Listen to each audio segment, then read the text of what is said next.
走吧。有点来历不凡。吃了你！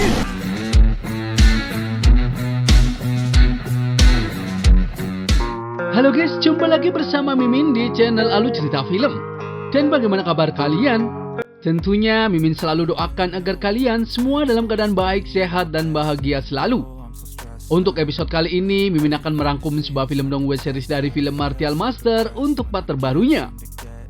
Bagi teman-teman semua yang belum sempat menonton video-video sebelumnya, kalian bisa langsung menontonnya. Linknya ada di deskripsi.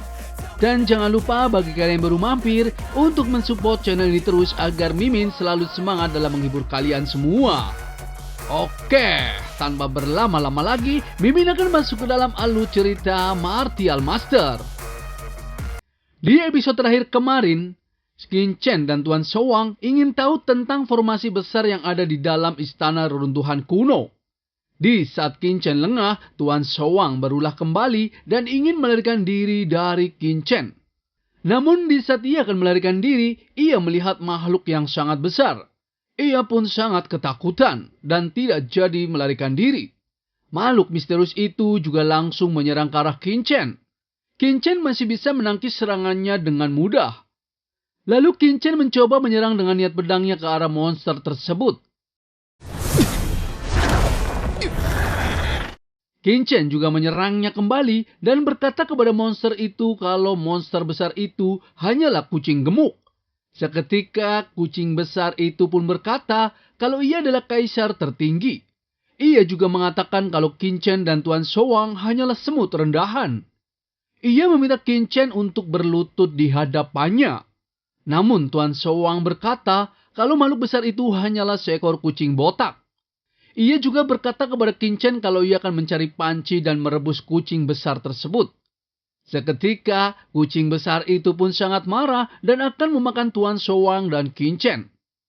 Lalu Tuan Showang langsung menyerang dengan teknik tapak apinya ke arah kucing besar tersebut. Namun kucing besar itu dengan mudah menghalau serangannya dan membuat Tuan Showang terluka. Kucing besar itu juga langsung menyerang bertubi-tubi ke arah Tuan Showang dengan kekuatannya.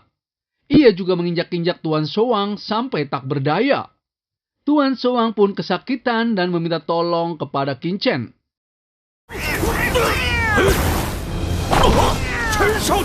Lalu Qin Chen mencoba menyerangnya. Kucing besar itu pun semakin marah dan langsung menyerang ke arah Qin Chen. Qin Chen masih bisa menghindarinya. Ia juga menyerang dengan pedang berkaratnya dan membuat kucing besar itu terluka. Kucing besar itu mengatakan kalau dirinya adalah kaisar tertinggi di dunianya. Ia juga mengatakan kalau Qin Chen hanyalah semut rendahan dan beraninya menyerang dirinya. Di saat kucing besar itu menyerang kembali ke arah Qin Chen langsung menggunakan bloodline gunturnya untuk menangkisnya. Kucing besar itu juga berkata kalau serangan guntur Qin Chen hanya membuat geli-geli saja. Kucing besar itu juga mengatakan kalau ia dikenal sebagai kaisar tertinggi di seluruh dunia dan sebagai kaisar tak terkalahkan. Bahkan Tuhan pun tidak berani memperlakukannya seperti itu. Tanpa basa-basi, Qin Chen pun menyerang kembali dengan niat pedangnya. Qin Chen juga menggunakan serangga pemakan Qi-nya untuk menyerang kucing besar itu. Namun serangga Qin Chen dengan mudah dihalau olehnya. Kucing besar itu meminta Qin Chen untuk mengeluarkan semua kemampuannya. Lalu Qin Chen tidak segan-segan dan langsung mengeluarkan api iblis teratai hijaunya untuk menyerangnya. Kucing besar itu masih dengan sombongnya kalau api Qin Chen tidak akan mempan membakar dirinya. Namun di saat api iblis teratai hijaunya mengenainya, kucing besar itu sangat kesakitan dan kepanasan. Ia meminta Qin Chen untuk berhenti menyerangnya. Akan tetapi, Qin Chen langsung menyerang kembali dengan api iblisnya dan membuat kucing besar itu lemah tak berdaya.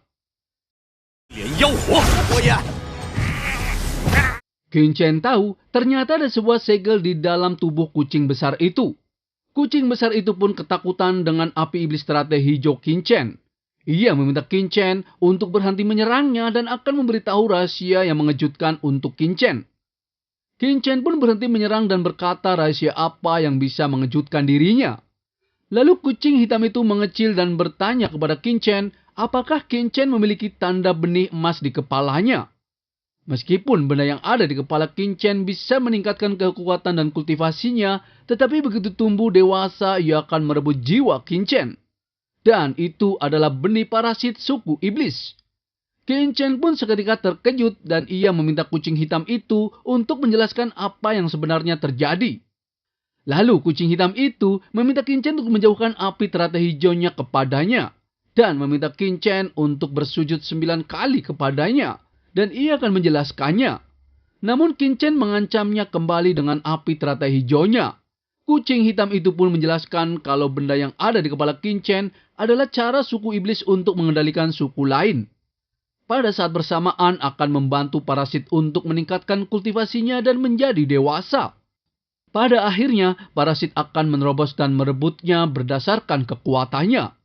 Ia juga menjelaskan kalau benda aneh yang ada di kepala Qingchen dibagi menjadi putih, perak, dan emas. Sedangkan benih parasit emas yang Qingchen tanamkan adalah benih parasit tingkat tinggi. Qingchen pun terkejut dan langsung mengecek benih emasnya.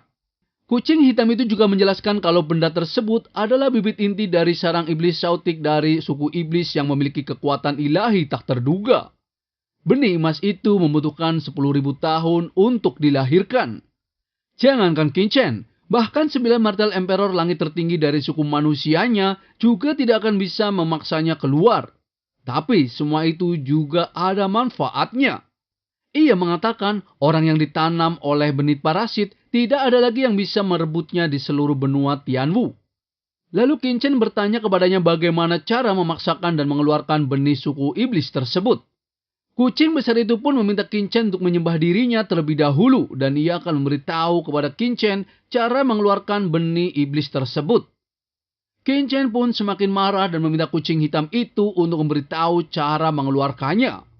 Seketika, kucing hitam itu pun memberitahu cara menyingkirkan benih parasit iblis yang tertanam di kepala Qingchen. Ia menjelaskan kalau Qingchen hanya perlu menunggu sampai jiwanya keluar dari tubuh. Tapi teknik tersebut harus mencapai tubuh tanpa celah. Bahkan martel emperor langit tertinggi ras manusia juga hanya sedikit yang berhasil. Qingchen semakin kesal karena kucing hitam itu menjelaskan panjang lebar tapi tidak tahu solusinya. Kucing besar itu pun menjelaskan kalau ada satu cara lagi, yaitu asalkan Qingchen bisa menyempurnakan harta karun yang ada di dalam alam rahasia, maka bisa memaksa bibit parasit itu keluar. Qingchen pun akan mencoba menyempurnakan harta karun yang ada di sana terlebih dahulu. Qingchen langsung mengeluarkan tungku kuno yang ia baru dapatkan, dan langsung mencoba menyempurnakannya. Kucing hitam itu juga mengatakan kalau asal-usul tungku kuno itu tidak biasa, dan meminta Qingchen untuk menghemat tenaga. Di saat Qingchen akan memurnikannya, larangan di dalam tungku kuno itu sangatlah rumit. Jadi Qingchen akan menyimpannya terlebih dahulu. Qingchen juga memberi pil penyembuh kepada Tuan Shouang dan meminta ikut dengannya. Namun Tuan Shouang pura-pura mati agar bisa kabur dari Qingchen. Seketika kucing hitam itu pun membangunkan Tuan Shouang dengan menakutinya. Tuan Shouang pun tersadar dan sangat ketakutan. Lalu kucing hitam itu ingin pergi bersama Qingchen karena ada sesuatu yang ia cari. Qingchen, Tuan Shouang, dan kucing hitam itu pun pergi dari tempat tersebut. Lalu bagaimana keseruannya Mimin akan bahas di episode mendatang ya. Terima kasih.